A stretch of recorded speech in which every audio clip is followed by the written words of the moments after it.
Assalamualaikum warahmatullahi wabarakatuh. Assalamualaikum teman-teman. Welcome back to my channel. Guys, di samping gue ada seorang selebritis muko-muko guys.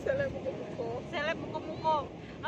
Dia teman gue semenjak SMA. Udah lama gak ketemu sih guys. Kemarin sempat di karantina selama 14 hari. Oh no.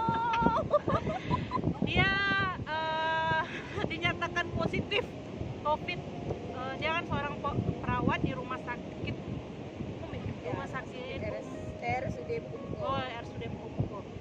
Kita akan berbagi pengalaman sama dia. Jadi sebelum dia berbagi kisah, berbagi cerita, teman-teman harus subscribe dulu ya. Dan teman-teman subscribe, teman-teman membantu gue buat bikin video yang lebih baik lagi, lebih kreatif lagi, dan lebih bermanfaat lagi. Saat ini kondisi di belakang kita ada pantai guys. Di samping ini ada teman gue juga yang lagi bawa anaknya. Seru loh di sini. Udah lama nggak pantai. Kita anak pantai loh guys. Gue mau nanya sih, gimana sih asal mula lu bisa dinyatakan positif COVID itu? Jadi awalnya itu kan awal bulan Desember, sekitar tanggal 10 Desember itu nggak enak badan. Oh, ada gejala Ada sebenarnya. gejala. Tapi ada di dalam ruangan kan, karena dia perawat ya geng. Di dalam ruangan itu ada yang sebelumnya ada yang positif apa nggak? Ada sebelumnya kan Oh, memang memang ada teman yang positif. Terus memang seharian waktu itu lagi shift sama dia dari sore malam terus sampai besok pagi gitu. Oh, jadi kontak fisik ya. Kontak fisik sama dia. Memang yang sebenarnya banyak teman, cuman yang terlalu lama tuh aku kan. Jadi waktu itu swab terus swab pertama itu masih sempat negatif kan, walaupun udah kontak sama dia, cuman udah swab pertama masih negatif. Ternyata dia swabnya besoknya keluar nggak barengan kan, jadi swab dia itu positif. Nah setelah sebelum swab dia positif memang udah nggak enak badan, udah ada gejala, ada rasa gejala itu, udah ada demam gitu kan. Swab dia 2 hari kemudian baru keluar, ternyata swab teman itu positif. Nah dari itu badan udah nggak enak tuh, udah itu jangan-jangan ini udah punya firasat kan, jangan-jangan swabnya jangan-jangan ini positif nih, cuman kan meyakinkan diri untuk positif thinking aja kan. Lalu setelah itu disuruh swab lagi, dianjurkan swab ulang lagi, cuman kan nggak berani. Rumah sakit. Cuman kan karena kan yang kontak erat kan cuma aku kan, jadi nggak berani untuk swab ulang itu kan. Swab itu, tunggu bentar gue potong ya. Swab itu bisa dilakukan setiap hari di rumah sakit? Kayaknya sih enggak. Yang setiap hari rapid ya? Rapid mungkin bisa, cuman kalau swab itu kayaknya nggak terlalu setiap hari deh. Jadi karena kan kita kan swabnya kan nggak punya alatnya, jadi kita tuh harus ngirimnya ke UNAN Padang. Padang. Iya. Jadi setelah itu nggak berani kan swab, udah 4 hari demam tuh nggak berani swab. Terus memang udah gejalanya udah timbul, kayak pertama demam itu demam udah tuh minum obat, minum antibiotik seperti biasa. Terus minum antibiotik seperti biasa, demam kok nggak turun-turun. Terus nggak turun-turun kan, panasnya masih, kalau panas itu sih nggak turun-turun kan. Pas besoknya minum lagi obat kok masih nggak enak rasa yang diminum badan. obat apa? Paracetamol. Paracetamol sama untuk antibiotik sama panas ya? sama antibiotik yang lainnya. Terus pas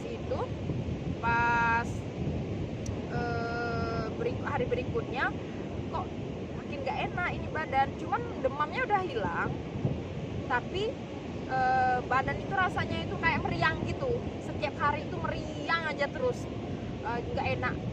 Kok makan juga nggak enak, cuman kan kalau setiap orang kan beda-beda tuh, beda-beda Itu tergantung imun.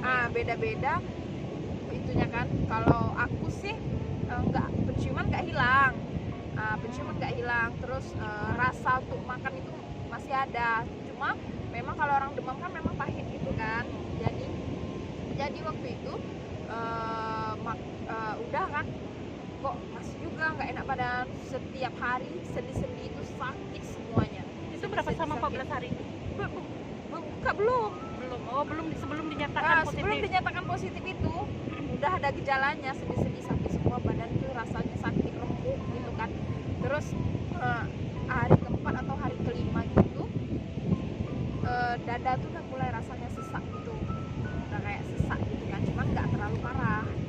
Kalau dikategorikan sih ini masih ringan, masih sedang kan, jadi masih bisa lah kita atasi. Terus dada itu rasanya sakit, kalau narik napas yang panjang itu rasanya berat gitu kan. Setelah itu dan seminggu kemudian setelah demam, memang dari rumah sakit mengadakan lagi swab karena yang kontak erat itu kan banyak. Jadi pas hari Sabtu waktu itu, tanggalnya lupa sih, jadi swab ulang dengan keadaan masih meriang itu, kayak enak badan kan, badan sakit, dada masih sesak itu. Dan ternyata hasilnya dari hari Sabtu itu hasilnya keluar hari Senin itulah dinyatakan positif COVID. Nah, itu kalau nggak salah tanggal 21 Desember.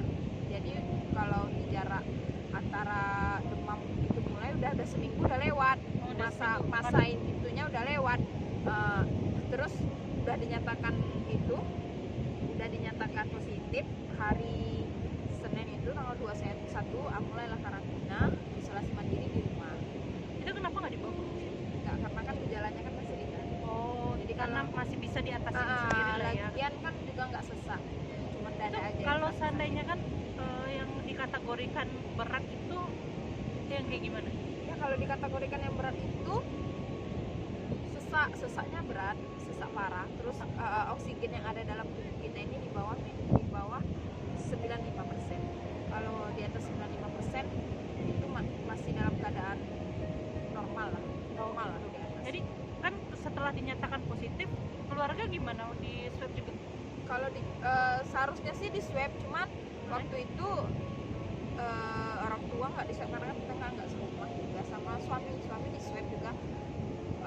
juga sih, tapi alhamdulillah hasilnya negatif. Nah, setelah karantina pisah sama suami, pisah rumah apa enggak? Kalau pisah rumah sih enggak, cuma pisah kamar. Pisah kamar. Pisah kamar selama 2 minggu guys. Terus kan sekarang udah dinyatakan negatif tuh. Ya alhamdulillah Udah dinyatakan negatif. Selama dalam karantina tersebut apa aja yang dilakukan gitu?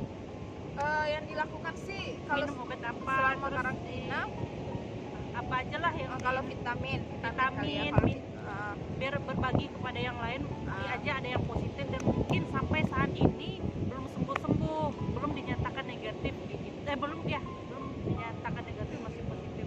Kalau vitamin sih banyak, kalau diminum vitamin kayak CDR, N4C, ya kan kalau nggak salah. ini aja susah. Apa namanya tuh FRE, terus susu beruang, itu yang paling penting sih sebenarnya, susu beruang. Dalam sehari minum susu beruang berapa? Bisa 3 kali sehari, pagi, siang, malam itu wajib minum susu beruang. Terus kayak buah, kayak UC 1000 itu, pokoknya semua jenis yang namanya vitamin C dimakan dan diminum. Kalau pagi masih jemur kan? Kalau pagi wajib jemur, rentang waktunya sekitar jam 8 sampai jam 9 atau jam 9 sampai jam 10, 1 jaman lah. Dan olahraga ringan. Ada pantangan nggak sih makanan? Kalau misalnya setahu aku sih kalau COVID ini nggak ada pantangan.